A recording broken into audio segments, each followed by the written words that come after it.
on this edition of the Self-Publishing Show. It's probably the highest value skill that you can develop as an author, because if you have control over that marketing, then you really have control over your career. Publishing is changing. No more gatekeepers, no more barriers, no one standing between you and your readers. Do you want to make a living from your writing? Join indie bestseller Mark Dawson and first-time author James Blatch as they shine a light on the secrets of self-publishing success. This is the Self-Publishing Show. There's never been a better time to be a writer. Hello and welcome. It is the Self-Publishing Show with me, James Blatch. And me, Mark Dawson. Hello. I'm making a concerted effort for people who watch on YouTube to look into the camera, because Catherine, our producer in the background, told me off. Okay, I'll do the same. She hasn't told me off, but I know I don't look at the camera very much. Actually, I'm now worried about looking into glass. Netflix have just released The Haunting of Bly Manor. I don't know if you've seen it. I think it was The Haunting of Hill House. I think it was the first one, which I haven't actually watched, but I have just watched The Haunting of Bly Manor, and I'm now slightly worried about looking into mirrors and reflections. No spoilers. Ghost stories. No spoilers. Okay, good. Here we are. We are going to be talking about your favourite subject, I think, Mark, which is advertising. No, it doesn't work. We'll ignore this episode and do something else. Advertising is a complete waste of money and time.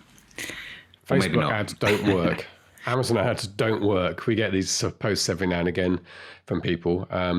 Clearly they do work. But what comes across in this interview in a moment with Erik is that it does, of course, take some application, hard work and some know-how. There are no shortcuts. Same with everything in life, right?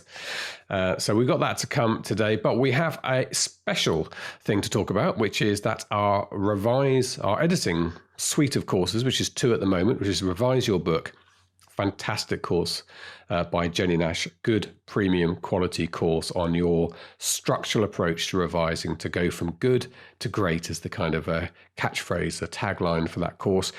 And bundled into that is a copywriting course, which actually has exceeded our expectations. I think Pro Writing Aid have created this copywriting course.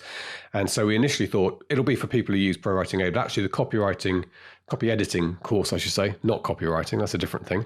The copy editing course is just that. It's about the fundamentals of copy editing, why you should be looking at some adverbs, all the rest of it, how you do that. And then, yes, there's a bit about how to use Pro Writing Aid to do that. And there's an offer code, of course, in there to use that. But it's a really, really good dovetails beautifully with the Revise, which is about the developmental revision of your book. So before, I'll have a little chat with you, Mark, about your process in a moment, but we should say that if you would like to take advantage, as always, when we launch these courses, it's going to be $297. That includes the full How to Revise Your Book course and the bundled in copy editing course. However, for the first few weeks, it is going to be $197 for both of those. And you can go ahead and have a look at what's in the courses to decide whether it's going to be good enough for you. There's a refund policy, of course, no questions asked, 14 days, I think, on those smaller courses. And all that information is there at selfpublishingformula.com/editing.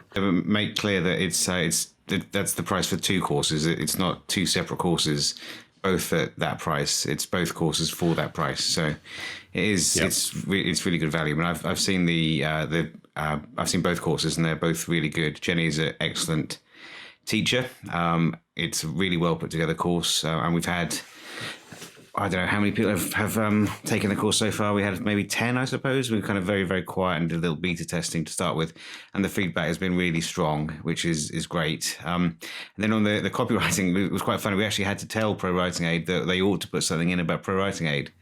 Yes. Which was very graceful of them to not actually want to pitch their product. I like Pro Writing, and I think it's something that is certainly worth a little bit of tuition as well. So they've gone back in there and added a session on using that. But beyond it, there's much more on copy editing as a thing in itself. So the 2 of those courses together will, I don't think we're suggesting that it cuts out the need for an editor completely. I would still run all of my stuff through an independent set of qualified eyes. But what this should do is enable you to present a cleaner, more coherent manuscript to your editor for then as you move into the next stage. Yeah. As I say, 197 rather than 297, probably until the end of November. But you also have a payment plan on that, which I think from memory is 21 a month for 12 months to make it as accessible as possible. Yeah, we're very excited about adding that. So we have our bestseller course, cover design course, and how to revise your book, all lower priced, all very niche specific areas. And we're building up below that. A third strata of course is coming in the background, which are going to be called SPF shorts. These will be dirt cheap and they will be very, very niche. There'll be things like how to use vellum and stuff like that, but a more polished professional version of it than you're perhaps going to pick up on the sort of instructional videos you do see around for free on YouTube. So we're working on those at the moment. Okay, so yes, developmental editing. I thought we'd just have a quick chat about this. So, I mean, developmental editing has occupied me for a couple of years now. For you, you write your first draft. What happens to that first draft then? It goes to the copy editor. So I don't need, I've done enough writing now, millions of words. I don't know how many words I've written now, but more than 30 books. I don't feel that I need a developmental editor. I wouldn't, not saying I never would, but I think generally with the books I'm writing now, I know what they're supposed to look like, and how the flow should be and the pace and all that. I've got a good understanding of that now after doing so much. So I don't need a developmental edit, but I do certainly need copy editing and proofreading.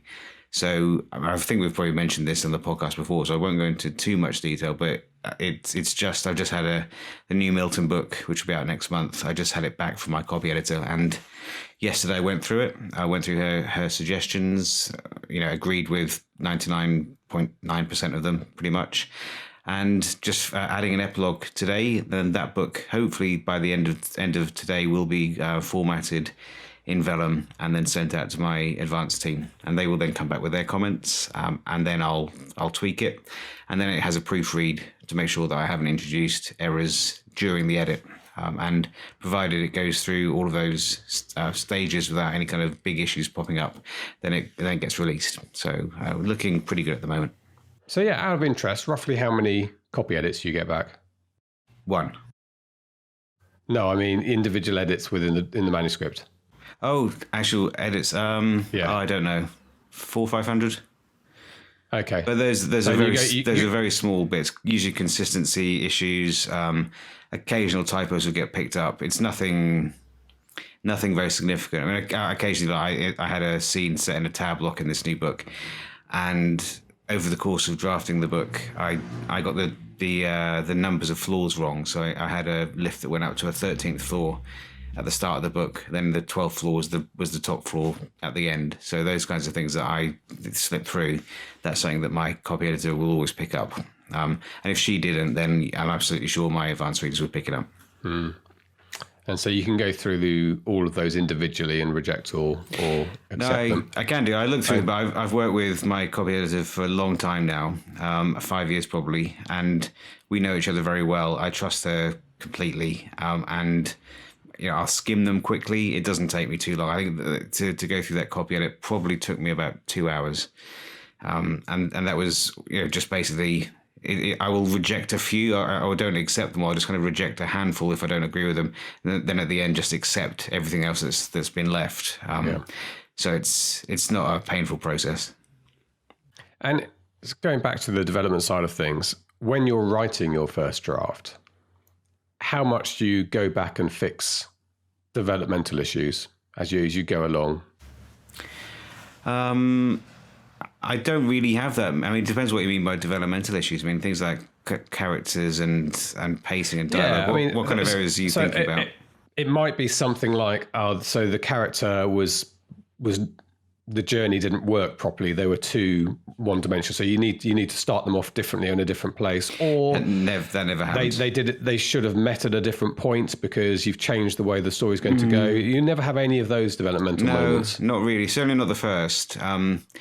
Second, I mean, the story will develop. It's kind of just plotting, really. It's not necessarily a developmental thing. I may change the plot because I don't follow a roadmap. I'll have an idea where it starts and ends, and I usually pick my way through it and get there. I mean, like the new Atticus book I'm starting to write, I know roughly what happens, and I know some points along the way, but I don't know what he needs to find out. I'll only know that once I start writing it. So I don't normally have those kinds of issues where I then have to go back and start changing things. I've just, I'm not bigging myself up, but I've been doing this for a while now, and I have a fairly good instinct, I suppose, for plot and that kind of thing. I write myself into corners occasionally, but it's fairly rare these days. Good. Well, it's always interesting to hear process from different people, from the master himself. Good. To remind you, selfpublishingformula.com/editing is where you're going to learn all about the How to Revise Your Book course and the copywriting course, which are bundled together. And you can get going on those right now for as little as $21, I believe it is, a month. If you take the payment option, they will go up. That will go up in a couple of weeks' time. Right, let's move on to advertising, the other side of the writer's life. Today we have Erik, who is a well-known expert in this area, somebody who runs his own and others' ads account and has become I would say, measured voice about advertising. Very interesting to talk to. So let's hear from Nicholas, then Mark and I will be back to have a little wrap-up at the end. This is the Self-Publishing Show. There's never been a better time to be a writer. Nick, that's why I literally waited until you got a mouthful of water to start the interview, because that's just how we roll. How are you? Thank you very much for joining us. I'm doing well today. Thanks for having me, James. You're very, very welcome. Okay, we're going to talk about paid ads marketing. I know you've worked one-on-one with quite a number of authors. Why don't you give us a little bit of an introduction to you, your writing, and your work with other authors? Well, I'm an author. I write sci-fi and urban fantasy. So I've written over 20 books there. And I've also, over the past year and a half, really had the privilege of working with a lot of great authors on the marketing end, running ad campaigns for them, marketing strategy, things like that. So that area is an interesting one. Obviously, Mark's role really is to teach people to do it themselves, but we get asked a lot, can you run my ads for me? It does seem to be an area where there's potential for growth, but on the other hand, the margins are quite slim when you're selling books. So how do you make it pay for an author? You basically have to be doing it better than they could do by themselves, enough to pay you and them. Does that work? It's a good question. It's difficult because you need a certain number of books to make the advertising worthwhile. And, it's definitely a challenge because books are probably one of the hardest products to sell online in terms of entertainment. There's no shortage of entertainment. So you're competing with a lot of different things, from Netflix to movies to other books, obviously. So in terms of making it pay, what I personally do is, if you're working with an ads manager, sometimes there's a long-term contract or something like that. I tend to go month to month. So if things aren't working out and my skills aren't a good fit for the books, or we can't get them moving in the manner that we would like, then the author's not on the hook for something that isn't working. So I think that flexibility helps quite a bit. Yeah. And do you find you're better off working with somebody and effectively working alongside, allowing them to eventually take it off themselves and work by themselves? Or are you like a one-person agency for somebody who they outsource to? It's more of the latter, where they outsource Facebook, Amazon, Bookbub ads to me. And most of the authors' goals are really just writing more. They don't want to handle the ads. They don't want to keep up with the updates on Facebook and Amazon. Bookbub updates a bit less, but certainly there are updates as well there. So it's really about them focusing on what they like to do and pursuing that aspect. Yeah. Okay, well, let's talk a little bit about your writing, then we'll talk about marketing. So sci-fi, you say, is that your first love as a reader and a writer? I would say it's something that I kind of just stumbled into. You decide that you're going to write a book, and I came out of college, and eventually I guess I settled on writing as a way to make money, which in retrospect perhaps was there are easier ways to make money. online or offline, but I started writing and I finished the novel and then kind of kept going. So just snowballed from there. And were you a big reader before then? I tend to read more nonfiction, which kind of plays into the marketing side of things where I have ideas and I read books that a lot of authors who are more into novels probably don't come across. So that kind of informs what I do on the nonfiction and business side of things. And how many books have you published yourself? About 20, 22, 23, something like that. So it's been a while since I published a book myself because I've been focused on running the ads for other authors. So I certainly understand why authors want to outsource the ads, since it can be hard to get in the headspace and then switch over to the business aspect of publishing. It really is. Yeah, I even struggle 500 words a day, frankly, in my busy life, but I try and do what I can. Okay, so let's talk a bit about the marketing side. Obviously, are you somebody who enjoys the book marketing side? Yeah, I'd say that that's going to play a big role in what skills you develop and where your strengths end up lying. So as an example, within the marketing side, you have Facebook, Amazon, Bookbub, and then you have social media and things like that. I don't really focus on social media until probably a year and a half ago. I didn't really focus on Amazon ads. They become a lot more important, in my opinion, just because Amazon is pushing their ads platform. But I really focused on Facebook and Bookbub to begin with. And what you'll find is that certain platforms are a fit for not only your skill set, but your mindset.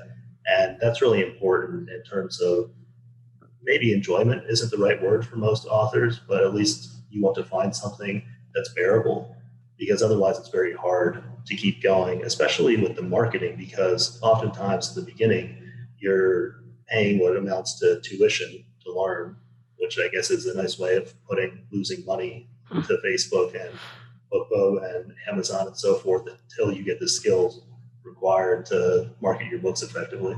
Yeah. Well, let's talk about the platforms a little bit. So you mentioned Bookbub and Facebook ads and Amazon ads Amazon ads becoming more important in the last year or two.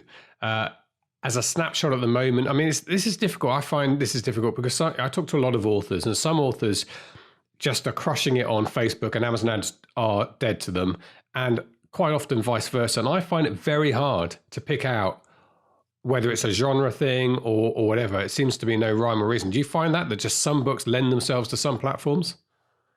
Yeah, I think one of the interesting things about working with so many authors is you start to see trends. And Amazon ads are not even so much genre dependent as they are book dependent. So if you have a book that has wider mainstream appeal, you can often scale those up a lot more. So a good example, of course, is everyone's familiar with Mark's books. His books appeal to people who like Jack Reacher and James Patterson and things like that.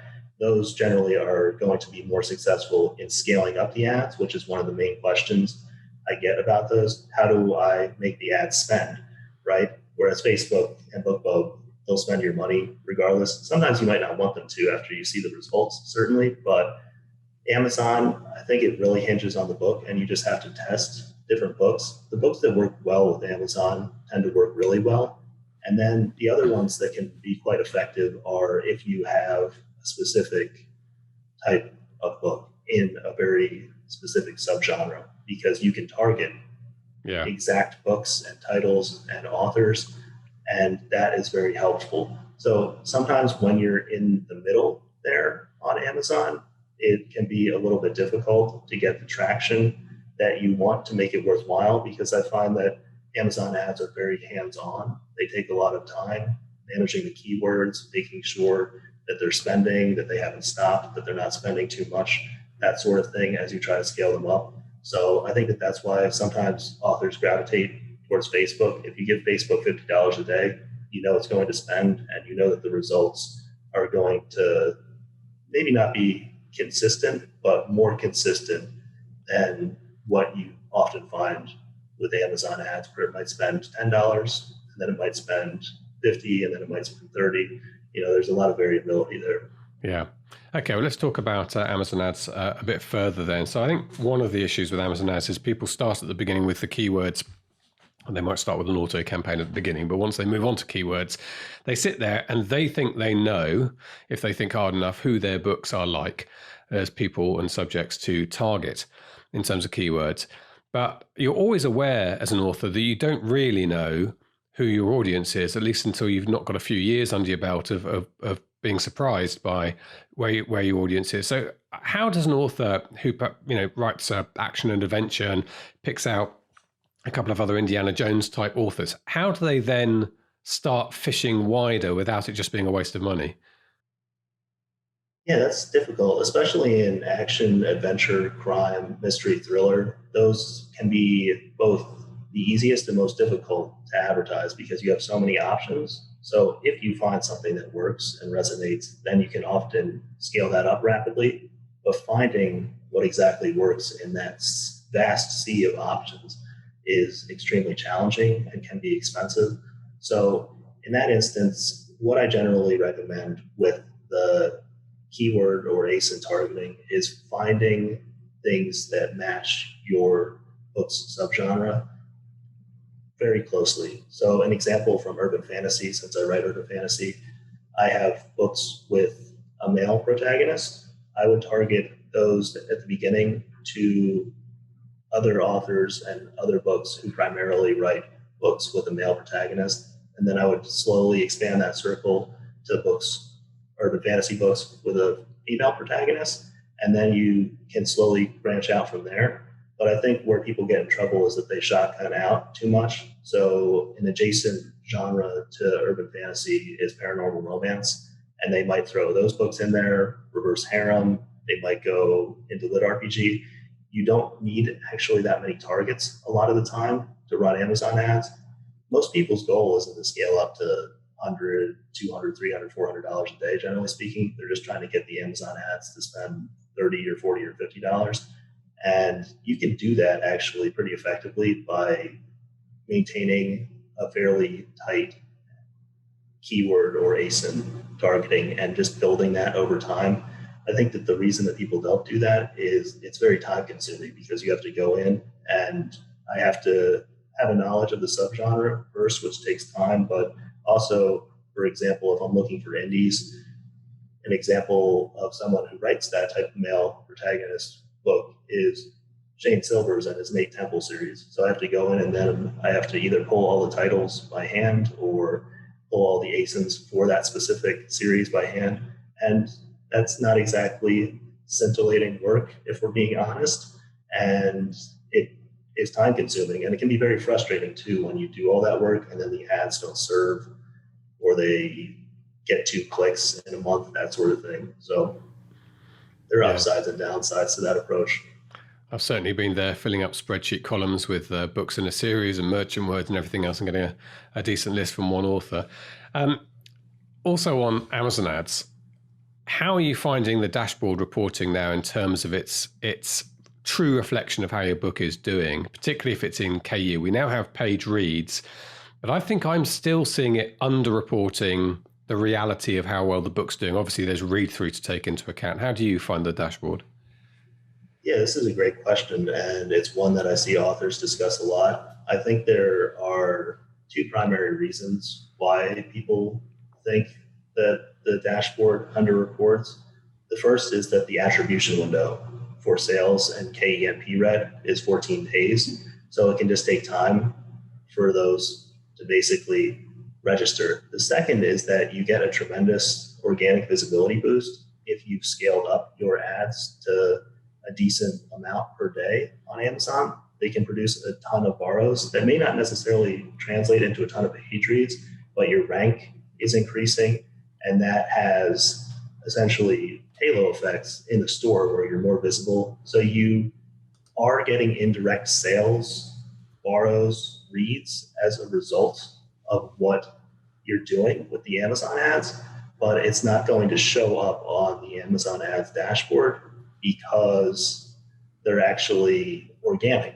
They're not from the ads, but they are an indirect byproduct of the ads and they wouldn't exist without the ads.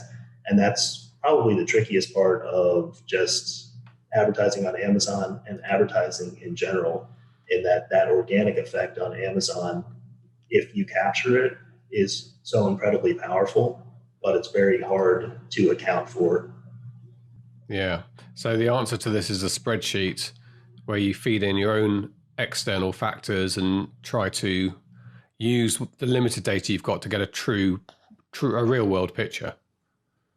Yeah, I recommend with the Amazon ads tracking weekly and having like a set day where you go in and you prune the keywords, adjust bids, see how things are going. You want to check on the budgets every day to make sure something hasn't run away with a bunch of money and changed performance wise, but you really want to do your tracking and things like that weekly because of that attribution window. Otherwise, things can fluctuate a bit in the meantime, and the data really isn't stable until a day or two after the previous day has ended.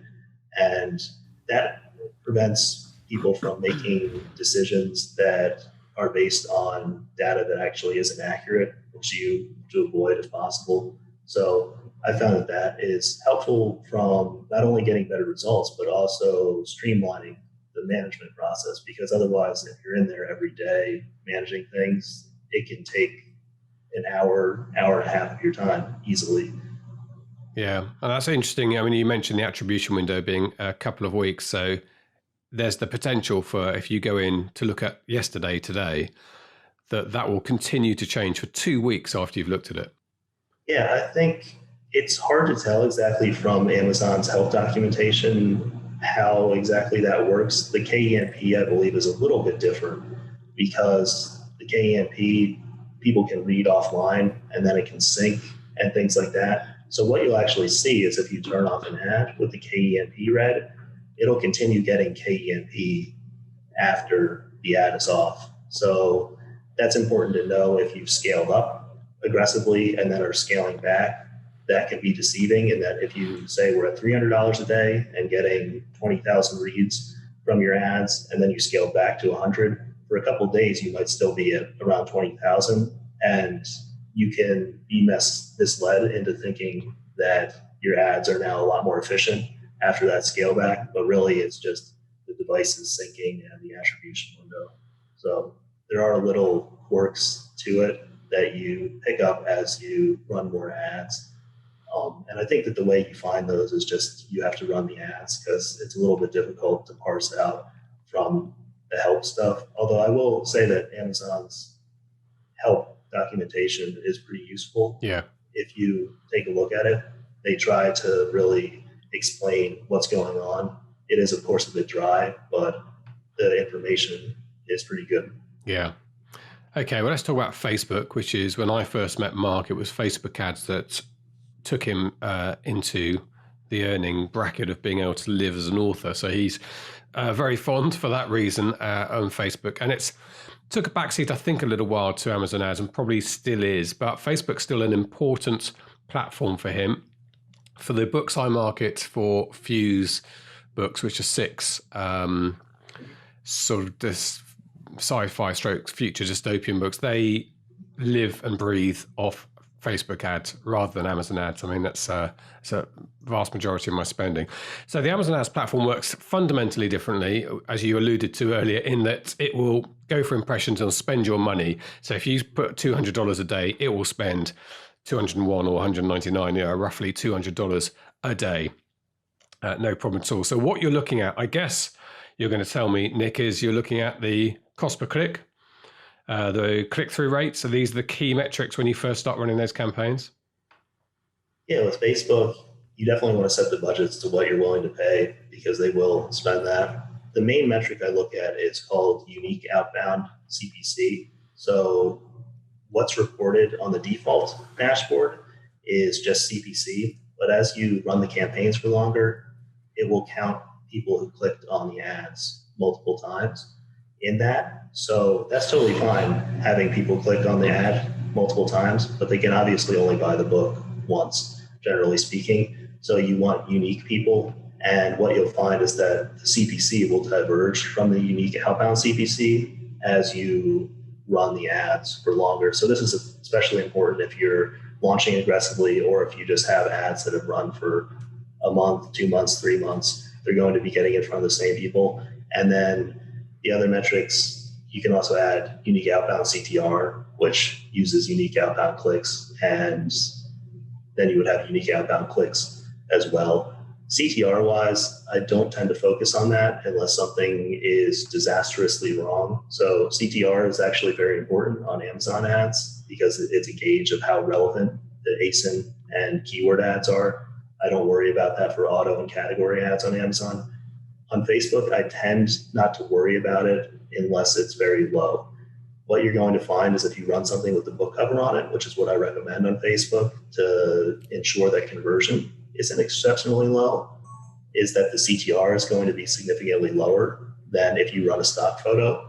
But that's because the stock photo appeals to a lot more people because they're clicking on it. They don't know if it's a book. They don't know, maybe it's a dating service, something like that, skin lotion, etc. It could be any number of products. So I'm not really that worried about that unless I'm expecting it to come in at 5 or 6% and something comes in at 0.5%, that type of disaster scenario. Yeah. So relevancy obviously is critical to the success of a social media ad. Yeah, I would say that you want to target it well. I think with Facebook, you can target broader than most people anticipate. So an example, of course, would be if you're writing a mystery, you can target something like Lee Child, who writes thrillers. So that is perhaps fairly obvious. But for example, with romances, sometimes people write a specific type of subgenre in romance, and that they might write romantic comedy, and you can target that to the broader contemporary romance authors. One thing I found is that there are fewer sweet romance targets on Facebook, but you can oftentimes target those to authors who are considered steamier when you've exhausted those. So you can get into more tangential targeting. For urban fantasy, I'm going to start with things like Jim Butcher, who's a popular, traditionally published urban fantasy author, but then I can branch out into paranormal romance authors who are not exactly what I write, but I found that those can be good sources of clicks and ways to scale. And that's especially important when you have smaller audience pools to work with. So the main urban fantasy audiences are about 500,000 people or so, maybe a little bit more. If you're trying to run campaigns at scale, then it's very difficult to basically do that without them burning out. So you have to go looking for alternatives, and you can often find those in adjacent genres that share reader overlap. Yeah, good tips. I mean, there's so many subgenres in romance in particular, and it's, I suppose it's easy to get caught in the trap of thinking you only have limited appeal to one subgenre. As you say, people can read quite widely, or certainly show interest. That's all they need to do on Facebook is show interest in other romance authors. Should be enough. Of course, the other thing you can do on Facebook you can't do on Amazon Ads is introduce your own data with your own audiences. Is this something that you find important? You know, it's helpful because you can retarget your mailing list, you can retarget website visitors, but you don't necessarily need to do it. I think one trick that is underutilized if you have author friends is that you can actually share your audiences between accounts. So say I write thrillers and Mark obviously writes thrillers. We could share our page audiences with each other. And if we're both advertising pretty considerably, you know, Mark might have 250,000 people in his audience or 500,000 people in that audience who have clicked on his ads over the past year. And if I have a significant audience, then that gives us a pool of different targets that are unique to us. And oftentimes those are going to be very good targets because they're Kindle Unlimited readers or they're specifically ebook readers on Amazon. So that can be very useful. And you can basically ask your author friends to share with you, and you can share with them. And that's useful, especially in a scenario, I think, like a launch where you can burn out. audiences very quickly. Having those supplementary audiences that are quite warm and interested in the type of books that you write is very helpful for scaling and maintaining performance for longer. And what about the creatives on Facebook? Again, it's an area different from Amazon Ads, where you have very limited control over the creative. I mean, I'm a big fan of the Creative Hub. I like spending some time creating the ads, variations of them, so that when I'm putting the campaign together, I'm not suddenly distracted by trying to think of a new tagline, which you used to have to do. And I think it's a good way, because you can deviate as much as you want when you actually create the campaign. You just start with it as if you've created your own template. Do you have any sort of top tips for us in terms of the creative side of things? I know a lot of authors struggle a little bit in this area. Definitely. The first is to use what's called the Facebook Ads Library.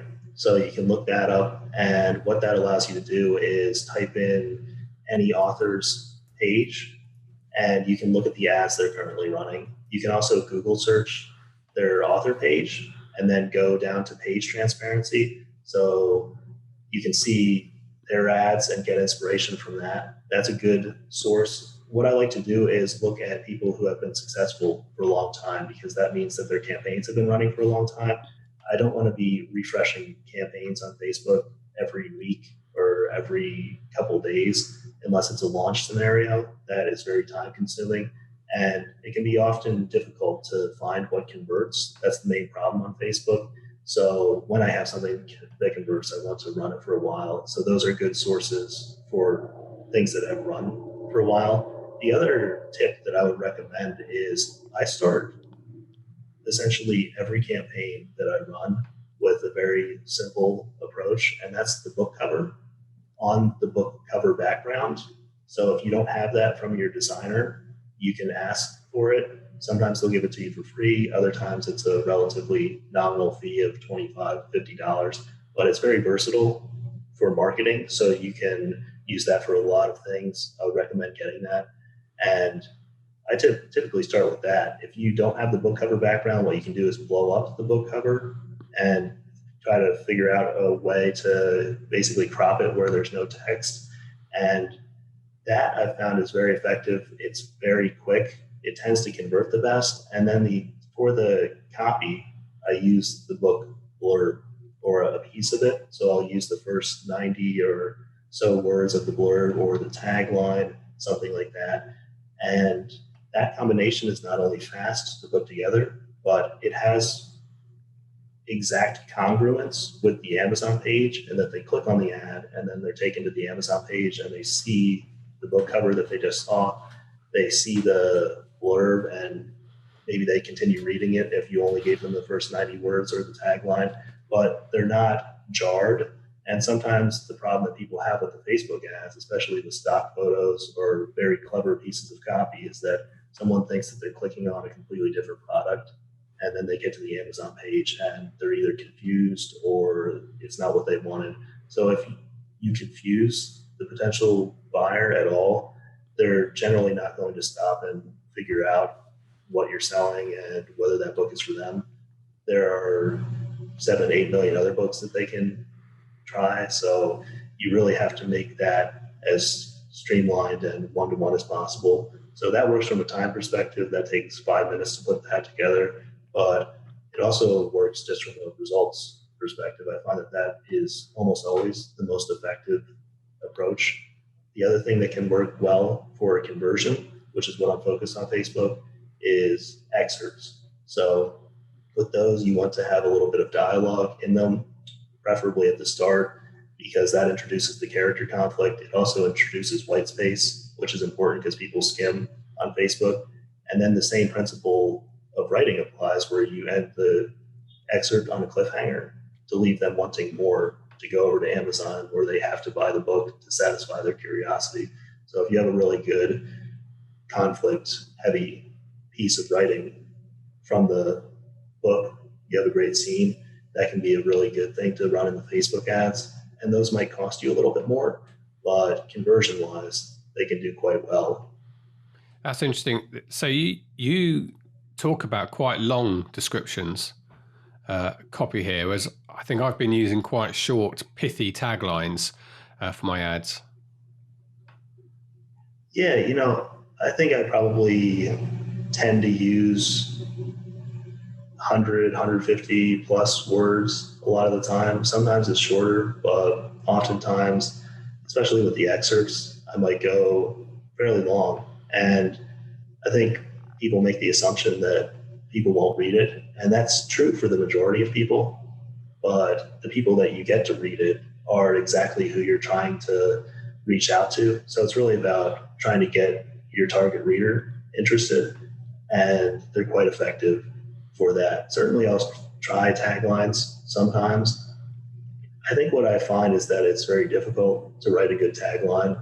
That's pretty challenging to encapsulate the book's feel and convey the tone and generate intrigue. In that, it's a pretty difficult skill to master. And I've run a lot of ads, and I would not say that that is one of my primary strengths, even after running thousands of ads. So if that is a strong point for the author, then by all means go for it. You're going to find that you gravitate towards certain things with the ads, and maybe you're better at the short form copy versus the long form copy. But I haven't noticed a huge difference in performance between the two. It mainly comes down to, I think, the quality and also making sure that you establish the right tone and expectations going into the Amazon page to maximize conversion. Yeah, so Nick, we had a little technical moment, and Nick's taken his headphones off, and it's going to sound a lot better because we've worked out which microphone to turn on. Okay, so Nick, let's before we leave Facebook, I was asking you a long-winded question about where the ad should show, because I tick everything off apart from Facebook newsfeed, but I'm wondering, looking at that long list, there's all sorts of weird and wonderful places on it, whether I'm missing a trick here, and there should be some other outlets for Facebook ad campaigns. Facebook's automatic targeting has gotten a lot better over the years.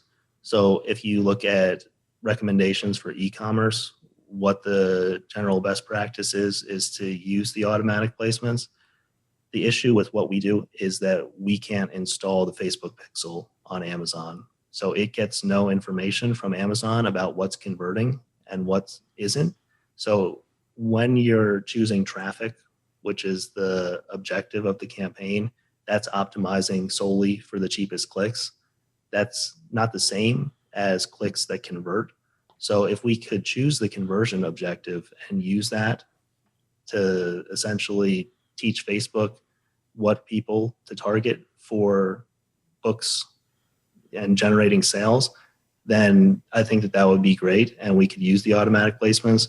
But what tends to happen is that it optimizes for the lowest price click. So you can get lowest price clicks from the Messenger network and things like that versus the news feed, but those don't tend to convert very well in my experience. So the news feed converts the best. It can be a little bit pricier than the other options, but the other options, if Facebook is weighting your campaigns towards them, can convert extremely low. So it's not worth it to be getting 8-cent clicks that convert at 0.1% or something like that. Sure. Like the overall cost per sale ends up being massively higher than just paying more for the news feed. So I do news feed only. Yeah. Okay, good. Well, I was pleased that's the right answer for me, because that's what I've been doing. Okay, let's talk about Bookbub ads. This is a platform I know the least about. Started my first Bookbub ad campaigns about 2 days ago because we're doing a new course on Bookbub ads, and I wanted to be familiar with it. So what do we need to know? For those of us familiar with Facebook ads and Amazon ads, what do we need to know about the Bookbub ads platform? Bookbub is the most time consuming and most frustrating.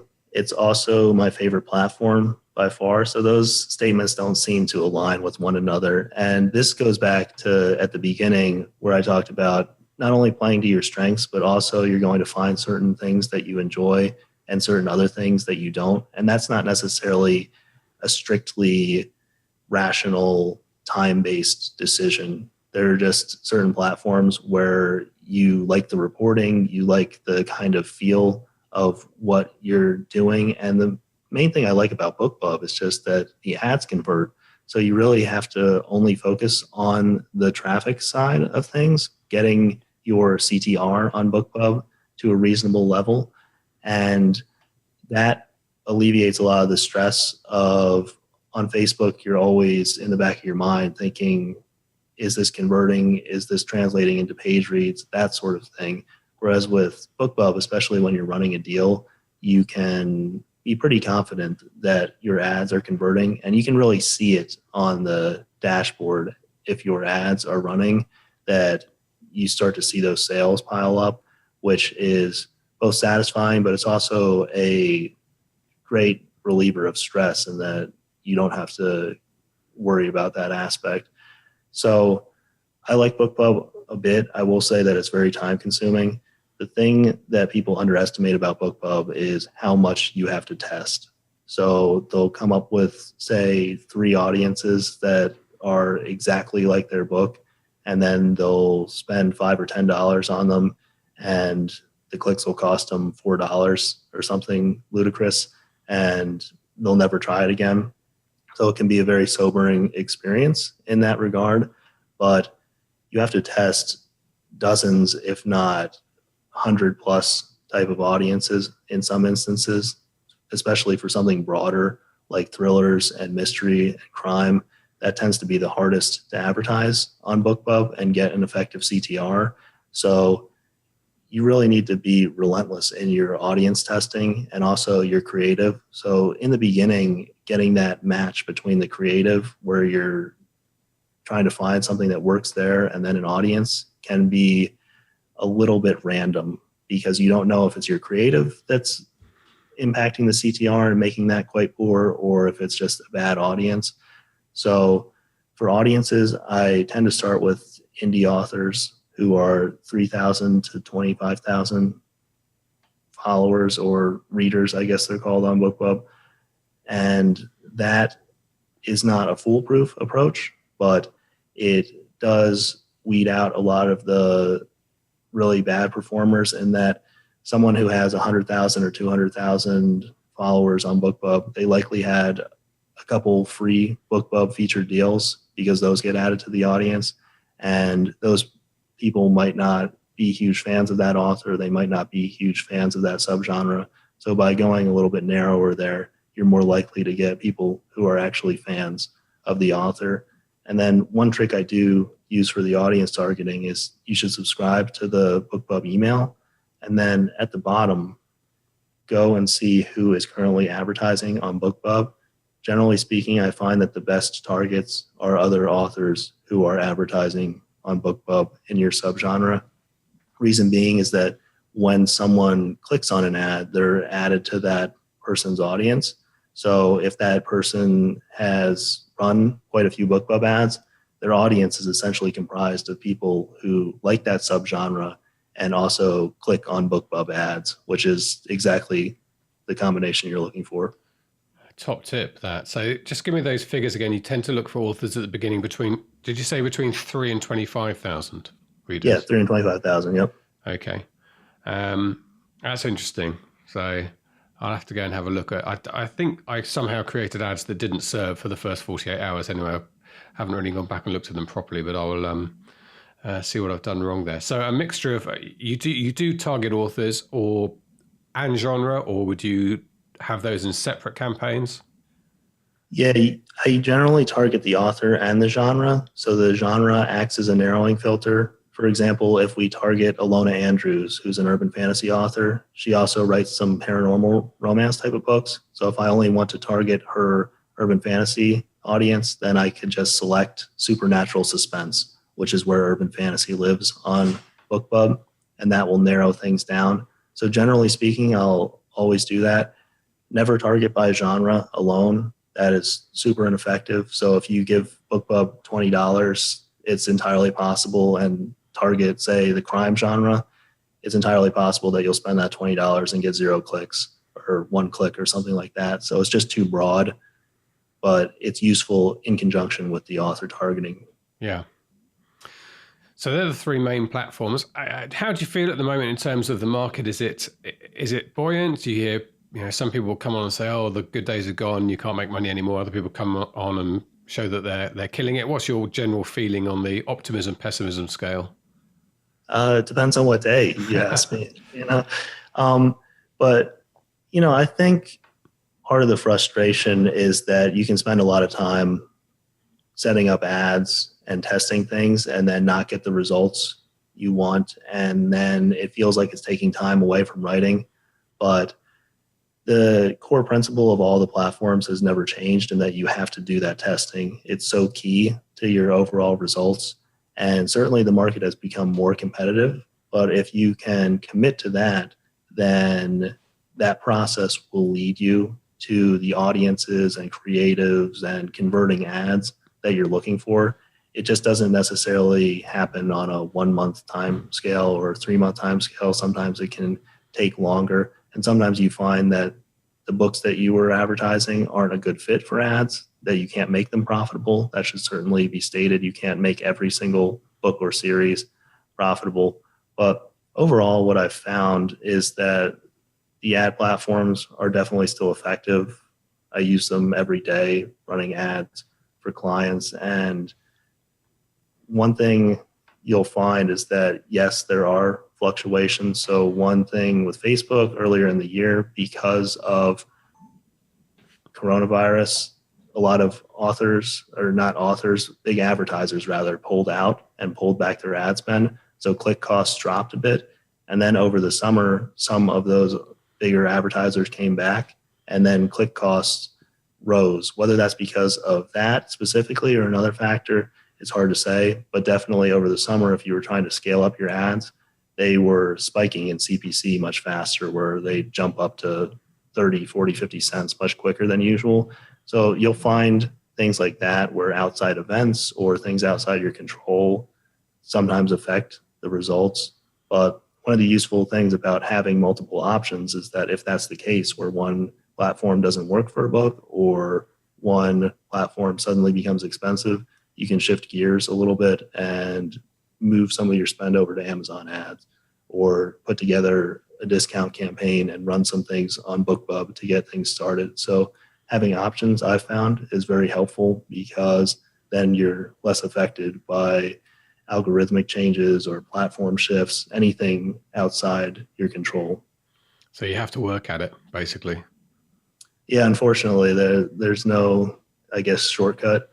And for some authors, it may not be worthwhile to do that, and they might want to look for people who can run their ads for them. I would say that if you can run your ads yourself and are willing to devote that time, then it's a good skill to develop. It's probably the highest value skill that you can develop as an author, because if you have control over that marketing, then you really have control over your career.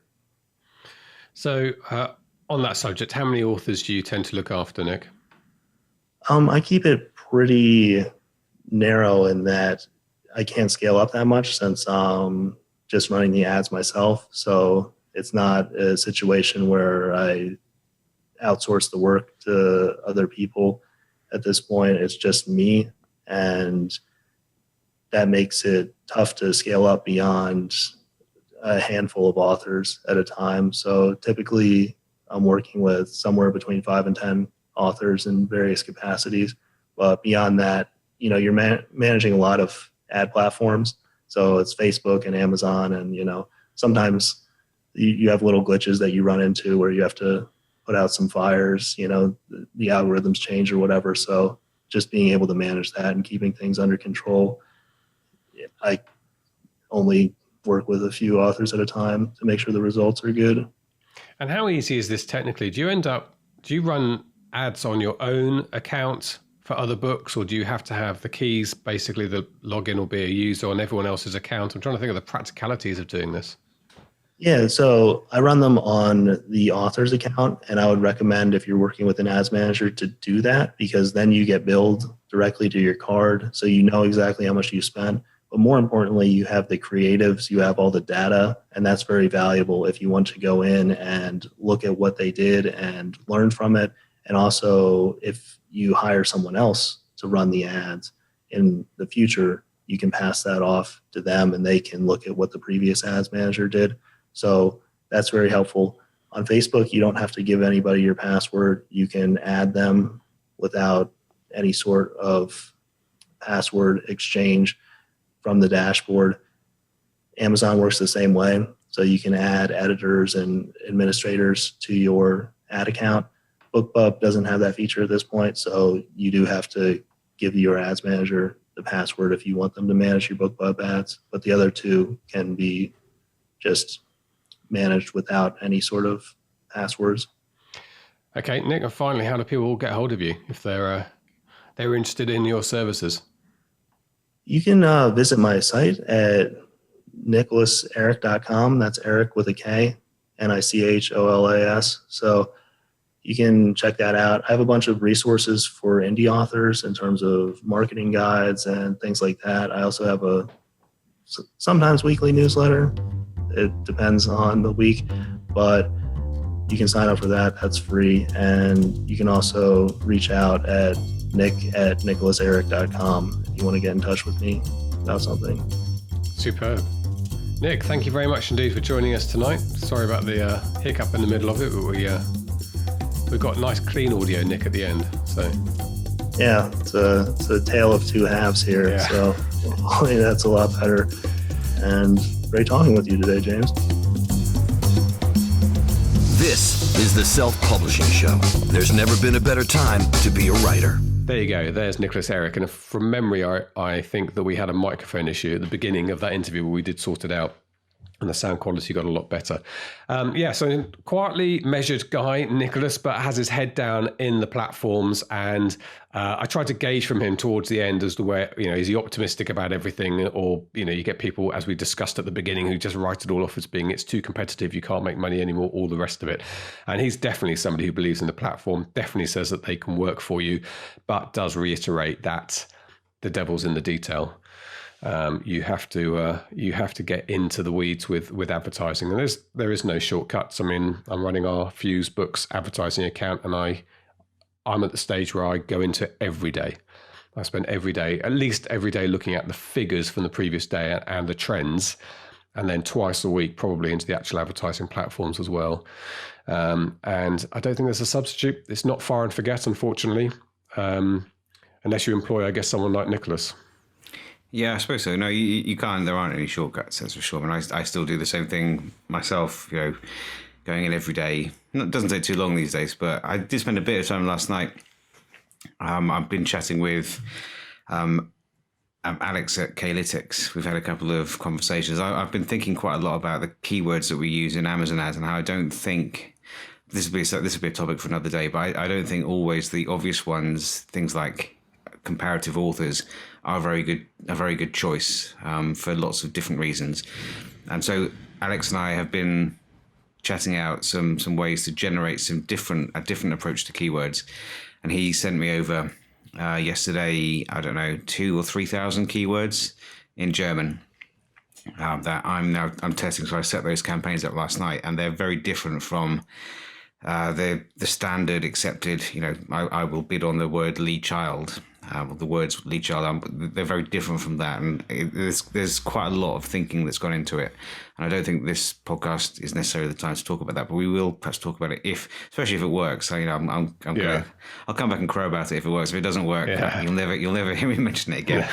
Yeah. But yeah, so I set those up, and it doesn't take long. Especially.